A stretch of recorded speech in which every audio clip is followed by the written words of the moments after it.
आसनसोल दक्षिण की विधायक अग्निमित्र पाल ने रविवार को आसनसोल के हीरापुर थाना अंतर्गत भूतनाथ दामोदर नदी घाट पर रेलवे पुल का किया दौरा और शिकायत की कि बालू माफिया नदी के तल से इस बरसात के मौसम में भी बालू की चोरी कर रहे हैं, जिससे रेलवे पुल के खंभों को क्षति पहुंच रही है।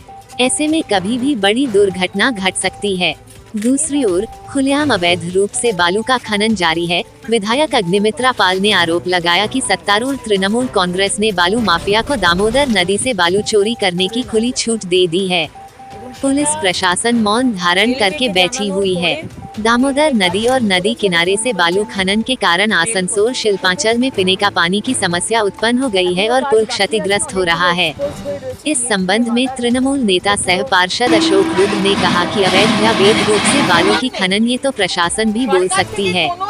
वहीं उनके और उनके पार्टी के आरोप का जवाब 2024 में बंगाल और पूरे देश की जनता ने दे चुकी है। वह अचानक आती है और सुर्खियों में एवं राजनीति में रहने के लिए ये सब कर रही है। आसानसोल दक्षिण এবং পশ্চিম বর্ধমানের মধ্যে দামোদরের উপরে কোনো ব্রিজ নেই। যে ব্রিজটা আছে অনেকটা ঘুরে যেতে হয়, প্রায় 60-70 কিলোমিটার। আজকে এই জলের ওপর দিয়ে ছোট ছোট ডিঙিতে করে স্টুডেন্ট, ভেন্ডার, পেশেন্ট তারা এপার থেকে ওপার করছে। এখনও তো ডিভিসি জল ছাড়েনি, তাই আজকে মোটামুটি দেখছেন কম জল। যখন জল ছাড়বে তখন যে চেহারা দামোদরের দেখে আপনি ভয় পাবেন। এবং তার মধ্যে মানুষ ছোট ছোট ডিঙিতে করে পারাপার করে, যারা সেলে কাজ করছে। কতবার বলা হয়েছে একটা ব্রিজ করার জন্য, শ্রাবণ মাসে যারা পুজো দিতে যায়, কিন্তু এত মানে কি বলবো, কোটি কোটি টাকা তারা এদিকে খরচা করছে, কোটি কোটি টাকা ক্লাবগুলোকে দিচ্ছে, কোটি কোটি টাকার এদিক ওদিক। আর যেটা একটা মানে সাধারণ মানুষের এত দরকার, এই এলাকার মানুষ শুধু আসানসোল দক্ষিণ বাঁকুড়া নয়, পুরুলিয়া, ঝাড়খণ্ড সবার জন্য এই ব্রিজটা প্রচণ্ড দরকার। সেখানে মুখ্যমন্ত্রী মমতা বন্দ্যোপাধ্যায়ের কোনো হুঁশ নেই।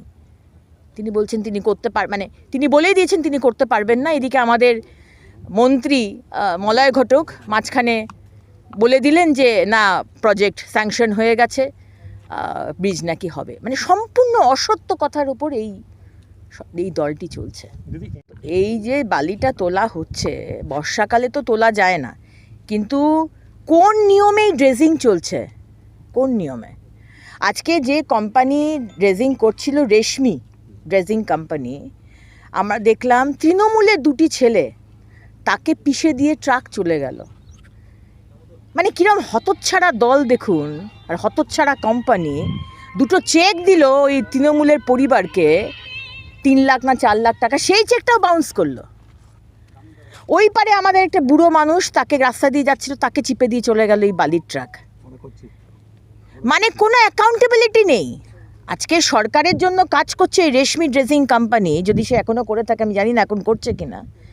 সে চেক দিচ্ছে, মানুষকে মেরে চলে যাচ্ছে, চেক বাউন্স করছে। বারবার পুলিশকে বলা হয়েছে, কুণ্ডুবাবুকে, আমাদের আসানসোলের থানার কুণ্ডুবাবু, কোনো বিকার নেই, কোনো হ্যাতক্যাত নেই, প্রশাসন থেকে কোনো হ্যাতক্যাত নেই। ডিএম কী করছে? ডিএম কীভাবে করছে? ডিএম কীভাবে অ্যালাউ করছে এটা বর্ষাকালে এইভাবে? এই যে এই বালিটা দেখছেন, পাহাড় প্রমাণ বালি স্টক করে রাখা হয়েছে, এই সমস্ত রাত্রে বেরোবে।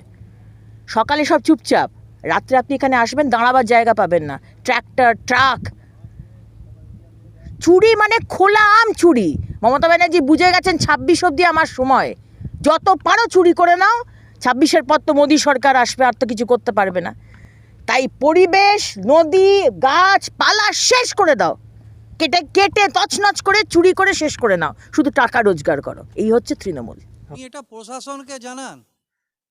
এবার বালি অবৈধভাবে হচ্ছে না, যে বালির কথা উনি বলছেন তার বৈধ কাগজপত্র আছে, সেটা তো সংশ্লিষ্ট অফিস বলতে পারবে। উনি এতদিন তাহলে কি করেন? ওনার নামেও তো আমরা অভিযোগ পাচ্ছি, বিভিন্ন আমাদেরকে সেল, আইএসপির ঠিকাদারেরা এসে অভিযোগ জানা যে ওনার লোকজন বলছেন ওনার সাথে গিয়ে দেখা করতে। বুঝতে পারছি না ঠিকাদার দিকে নিয়ে উনি কি উন্নয়ন করবেন এই ওনার বিধানসভা। না তো অভিযোগের বাইরে তো আর ওনার এবং ওনার দলের প্রত্যেকটা অভিযোগের জবাব বাংলার মানুষ 2024-এর ইলেকশানে দিয়ে দিয়েছে, ভারতবর্ষের মানুষও 2024-এর ইলেকশানে দিয়ে দিয়েছে। এখন খবরে ভেসে থাকার জন্য, রাজনীতির ময়দানে টিকে থাকার জন্য উনি এইসব করছেন। অশোক রুদ্র স্থানীয় পৌরপিতা এবং তৃণমূল রাজ্য কমিটির এক্সিকিউটিভ সদস্য।